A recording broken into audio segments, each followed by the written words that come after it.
Hola, sabe el Teofilo, dándoles la más bienvenida a mi canal, donde encontrarás historias que quizás se pierdan en el tiempo, historias que quizás jamás hayas escuchado. Si te gusta el contenido, te invito a dejarme tu like, suscribirte a mi canal y compartirlo con tus amigos. Bienvenido seas, mi amigo. El fanático, parte 2. Así José seguía reuniéndose con aquel grupo de personas cristianas, religiosas, muy obedientes a la fe de Cristo. Pero en su mente había cambiado mucho. Él en su mente, toda aquella persona que no profesara su religión era pecador, automáticamente le pertenecía al diablo, era diabólico. Con su mujer ya había tenido demasiados problemas. Su mujer no comprendía la gravedad del problema. Durante varias noches continuas, José estuvo recibiendo la visita de alguien. Una noche de tantas, José se acostó como siempre, después de haber tenido aquellas discusiones que siempre tenían, de por qué María no se iba con él a la iglesia, de por qué las niñas, de por qué eso, de por qué el otro. Se quedaba profundamente dormido. Pudo sentir cómo su cuerpo se fue haciendo más y más ligero. Sintió como se hundía en la cama para después sentirse muy ligero. Vio cómo su propio cuerpo lo abandonaba para verse él ahí mismo reflejado sobre la cama, viéndose profundamente dormido. Aún así no se explicaba qué sucedía, pero vio que podía deslizarse de manera muy fácil. No necesitaba abrir paredes, no necesitaba hacer nada. Él podía deslizarse, atravesar cualquier cosa. Vio también ahí cómo su mujer dormía. Solamente una mueca de rencor salió de su cara. Salió y anduvo así vagando por las calles. Pasó por la cantina. Ahí estaban sus dos amigos tomando. Mujeres, alcohol. Sintió repugnancia, ganas de vomitar.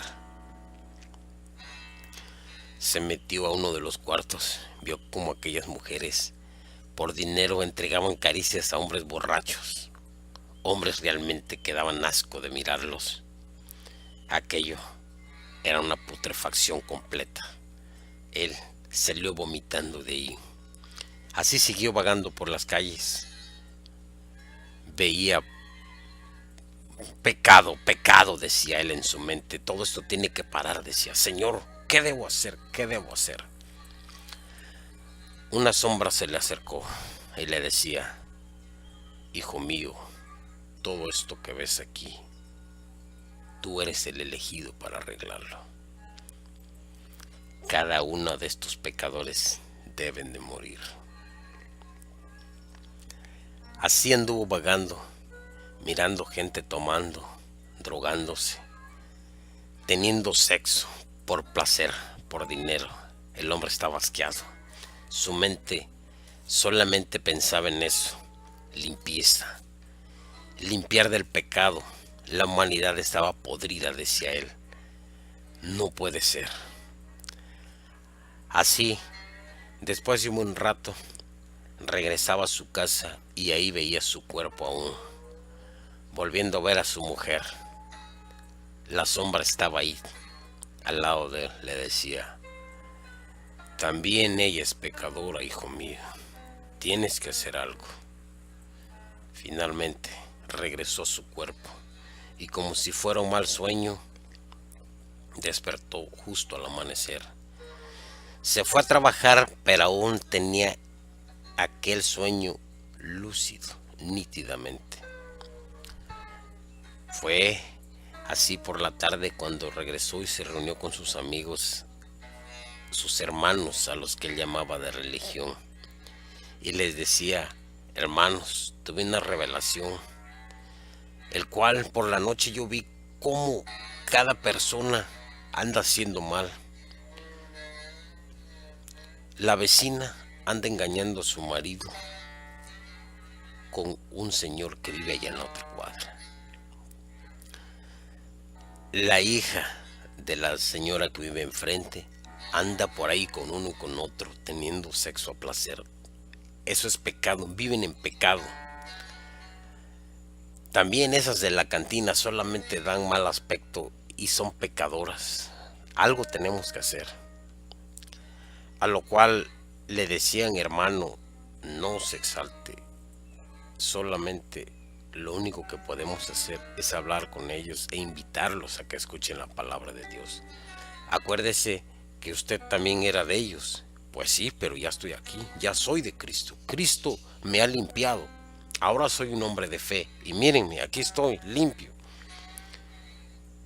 Ya nos cansamos de decirle a todos ellos que vengan. Ninguno ha venido, simplemente se burlan de nosotros. No saben que se van a pudrir en el infierno. Las llamas del infierno mismos los van a quemar. Sí, hermano, pero no podemos hacer nada. Dice: claro que sí, yo tuve una revelación.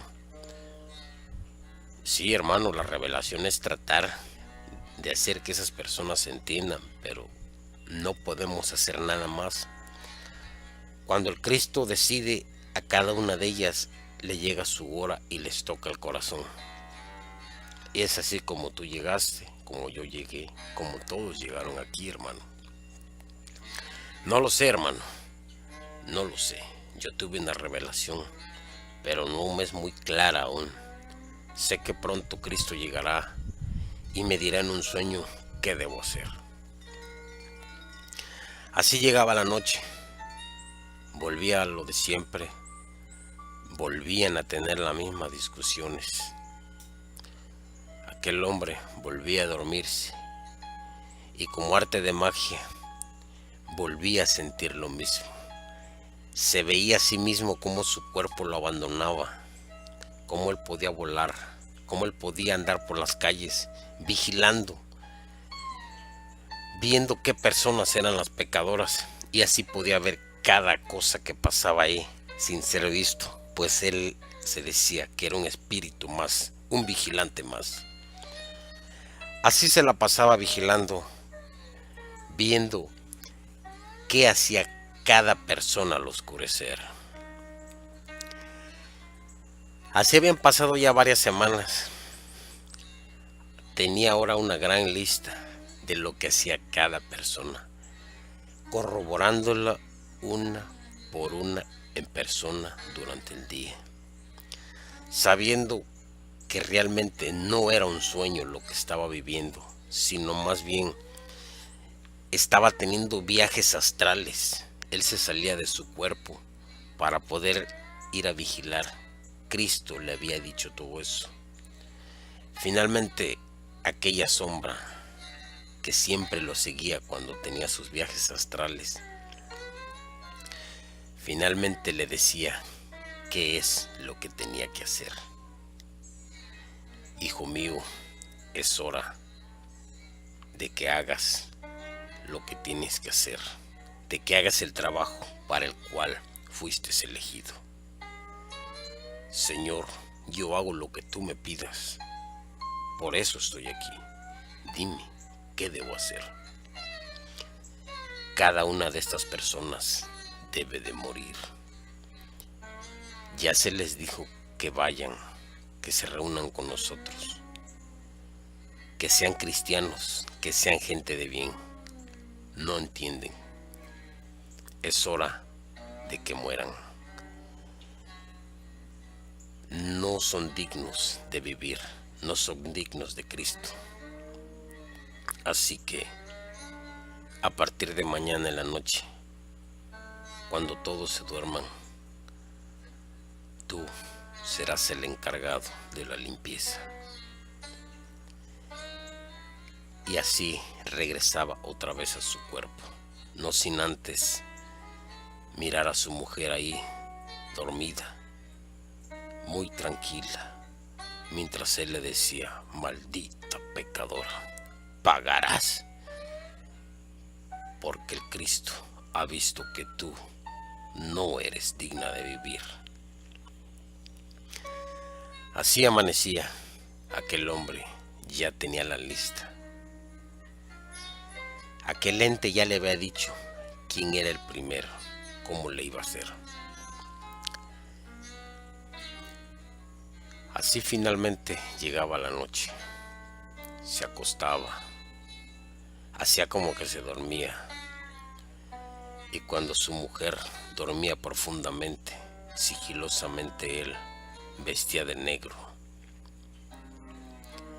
Tomaba un filoso cuchillo que había preparado ya y así salía a hurtadillas. Parecía que aquella sombra lo seguía.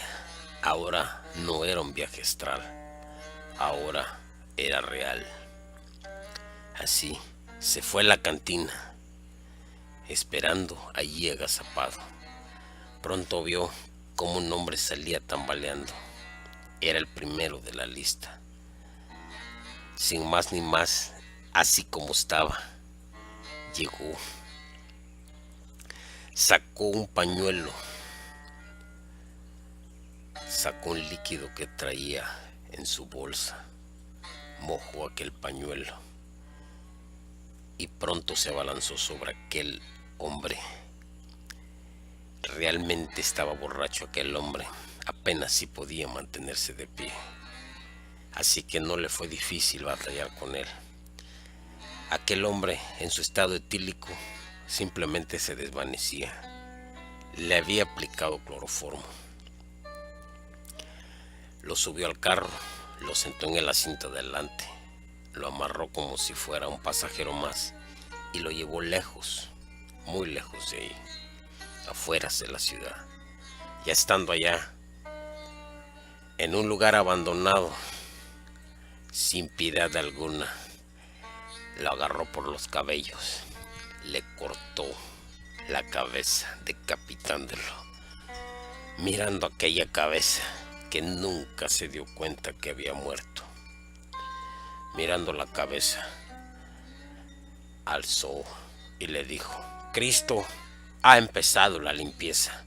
En tu nombre, he aquí el primero. Arrojándola con coraje aquella cabeza que rodaba y rodaba colina abajo, agarró el cuerpo y ahí lo tiró. Nadie se daba cuenta de lo que estaba haciendo. Así, noche a noche salía, agarrando hombres, mujeres, decapitándolas, llevándolas al mismo sitio. Las aves de carroña se daban vuelo comiendo aquellos cuerpos mutilados. Las cabezas, algunas parece que te veían con los ojos grandes saliéndose de sus pupilas cada vez que él llegaba en la noche. Cada noche, durante toda esa semana lo había hecho. Ahora había 5 cuerpos ahí, 5 cabezas. Esa noche se propuso enterrarlos. No quería que alguien viera todo eso.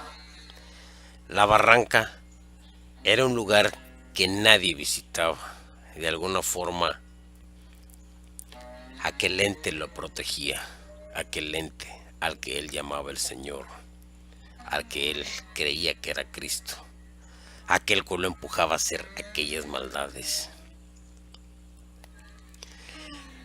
Logró hacer una pequeña fosa. Ahí enterró sus cuerpos,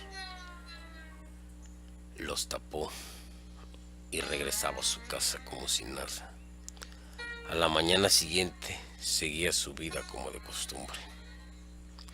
Nadie había echado de menos a aquellos personajes. pues realmente eran escoria. Pero un día no amaneció la hija de su vecina. Todas las noches regresaba a su casa, aunque tarde, pero regresaba. Ayudaba mucho a su madre en los quehaceres del hogar. Esa mañana se despertó su madre y al ver que su hija no estaba, se alarmó. Pensó quizás que había decidido hacer ya su vida con alguno de los hombres que salía. Pero la noche llegó, no tuvo noticias. Pasaron 4 o 5 días y al no tener noticias se alarmó. Tuvo que ir a la policía y denunciar la desaparición de su hija. La policía no pudo hacer nada, pues no había realmente evidencia de algún tipo de forcejeo o alguna pista que condujera a que aquella joven mujer había sido secuestrada o algo así. Mientras aquel hombre ensimismado en su religión se había vuelto un fanático, mientras aquella sombra siempre estaba detrás de él diciéndole a quién debía de matar, seguía decapitando hombres, seguía decapitando mujeres. Camuflajeado con aquel hermoso traje, con aquella hermosa corbata, siempre hablando de Dios, siempre hablando de Cristo. Seguía él haciendo la limpieza para la cual él había sido elegido. Finalmente, en aquella libreta aparecía el nombre de aquella mujer con la que todos los días peleaba, con la que todos los días discutía. Era el nombre de María, su mujer, seguido también de sus 2 niñas. Esa noche no tuvo que salir. Esa noche la limpieza era en casa. Esa vez usó cloroformo, pero no para dormir a ella, para dormir a las niñas. El hombre era un sádico. La sombra estaba ahí, le decía qué tenía que hacer. Ya le había dicho que tenía que atar a sus niñas ahí a las sillas. Las tenía atadas, amordazadas. Aún no volvían en sí.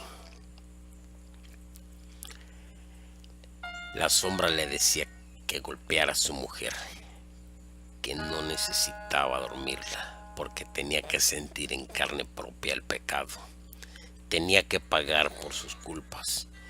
Tenía que pagar no seguir a Cristo. Así como estaba aquella mujer dormida, el hombre le dio muy fuerte golpe, dejándola fuera de sí, perdiendo el sentido. Aun cuando estaba dormida, no despertaba. Ahí la amarró en la cama. El ente le decía que le untara alcohol en la nariz para que ésta volviera en sí. Le dijo: prende unas veladoras para que la luz se atenúe y no vengan los vecinos a ver qué pasa. Cierra las puertas, cierra las ventanas, tápale la boca, que no grite. Aquel hombre apagaba las luces, cerraba las ventanas, les ponía unas sábanas negras para que así nadie pudiera ver lo que estaba a punto de suceder. Cuando la mujer volvía en sí, al sentir aquel olor a alcohol, trató de averiguar qué pasaba. Trataba de volver en sí. Aún así, no sabía qué pasaba. Cuando finalmente pudo mover la cabeza un poco, vio a sus hijas amarradas ahí, con la cabeza hacia abajo, aún no volvían en sí. Vio a su marido, a José, con los ojos grandes, como poseído, como enojado, furioso. Le decía: pecadora, te lo advertí. El Cristo me ha dicho que es tu turno de pagar. Aquella mujer comenzó a llenarse de pánico. Vio a sus hijas, sabía lo que les esperaba, mientras aquel hombre limpiaba aquel filoso cuchillo que brillaba con aquella tenue luz de la veladora. Sí, el Cristo me ha dicho que debes de morir, debes de pagar tus culpas, mujer.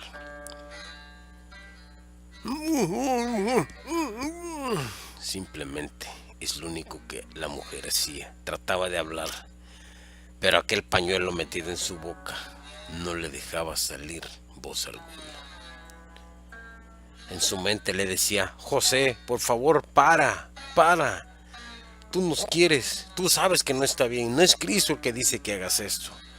Pero no salía palabra alguna, solamente en sus pensamientos. Con terror vio que atrás de José una sombra alta, como de unos 2 metros, con los ojos rojos, le miraban y enseñaba unos puntiagudos dientes. Sonreía aquella cosa. Lo que parecía, según José, era Cristo, no era el Cristo.